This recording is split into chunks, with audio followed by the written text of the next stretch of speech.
So you've probably heard of ghosting when it comes to bad daters, but have you ever heard of breadcrumbing? It's a new one. Thank God we're married. I know. It's the latest way non-committal daters string along prospects. Exactly. Yeah. Who can keep up with these words, right? Well, local professional matchmaker Kim Rosenberg from It's Just Lunch DC is here to tell us how to spot and avoid those annoying wishy-washers. That's hard to say. Wishy-washers before they strike. Boom. Yeah, so breadcrumbing, I think I've dated some guys like that before.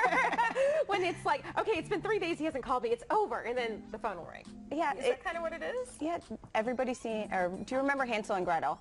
Yeah. Where they used to leave breadcrumbs to find their way home. Yeah. It's the same thing except with digital. So digital is so easy with everybody these days. So it's a, what's up? Hey, I'm still here. 3 days have gone by, or I'm going to like your Facebook page. So it's just a little bit of, I haven't gone anywhere. You're kind of on the back burner, but you're not really front and center. Yeah. Hold on just a second, Kim, because we're now receiving in motion. Yeah, the Bow Bow is in motion, and there go the trucks. Heading out of town. Oh my goodness. Heading out of town, just like a professional sports team, right? All packed up, leaving you. You talking about the former Colts or something? I'm talking about a lot of cities had to deal with that. San Diego. Bye, Bow Bow. Yeah. Kind of in our sights, right? Gone. That was it. Okay, so back to breadcrumbing and what's the difference between breadcrumbing and ghosting? So breadcrumbing is, ghosting is where you completely go dark almost. Right. So you're seeing somebody and then all of a sudden it's completely cut off. So at least you know where you stand in a situation like that, right? Yeah. So breadcrumbing is, you're like, well, do they like me? Do they not like me? So you have this very wishy-washy situation where you're unsure, and it's not fair to you if you really are into this person. So ghosting, you have no closure. Right. But now, you know that you're done. Here's the thing, a breadcrumber or with breadcrumbing, if say it's a guy that's doing it or even the other side, I mean, it doesn't necessarily mean that he or she is seeing a whole bunch of other people at the same time. They can just be non-committal. That's correct. Yeah, absolutely. And the thing is also with breadcrumbing is that it's just you don't know where you stand. So you want to have that conversation. You know, are you in the same position as they are? Maybe you want something more serious than they do, or vice versa. So just make sure you're communicating to them. But let me ask you this. To me, that's common sense. So do I have to have that conversation? Seriously, think about it. Okay, we're friends. Like, you and I text all the time. You know, I don't go ghost on her. We text all the time. So if I started seeing you and then you go ghost or you're breadcrumbing with me, to me that means you don't want to see me. So do I really have to have that conversation with you?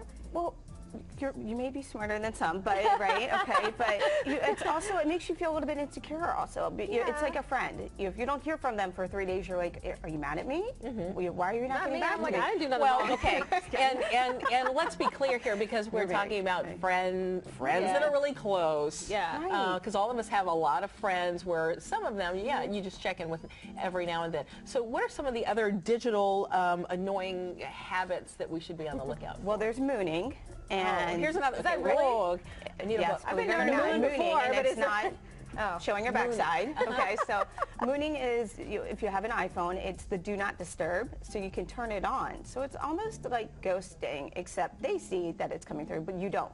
So you have no idea where you stand so they know with them, right? So it's a do not disturb, right? So they're receiving a message, but you're not, you don't have to respond to it. So you really, there's... Right, but if they're mooning, they're really mooning everyone if they have their do not disturb on. Right. But what about benching? Benching is, I like to say the grass is always greener theory. So you're not on the playing field, but you're on the sidelines, and it's like playing a sport, right? So you're on the bench, they're looking maybe for somebody else that's a little bit better, or so you're not really front. You're not on the playing field, but they're just a little bit off to the sidelines. So we like to call that benching. But the is grass it always always clear greener. if you're being benched? Not always clear. No, absolutely not. So again, it's the communication. So again, it could be a little bit of touch here and there, but you're not really front and center. So they may reach out once in a while, but not. So it sounds to me, especially with benching and some of the other ones that may be a little more vague, that you should just keep the lines of communication open. talk to the other person, hey, where do I stand? Where's our relationship going? Absolutely. And I always tell my clients that it's just lunch. Listen, you have to be true to yourself also. So you know what your wants and needs are and make sure that they're communicated to the other person, because otherwise you're going to be on two different playing fields, no pun intended. And you want to make sure that if you're serious about something and they're not, you got to move on. Right, because at the end of the day, everybody wants to score. That's right. You walked into that one. I did, didn't I? So, Kim, if anyone wants a recap, where do they go to get more information? It's Just Lunch, Washington. It's just lunch, people. All right, Kim, thank you so much. Thank you for having me.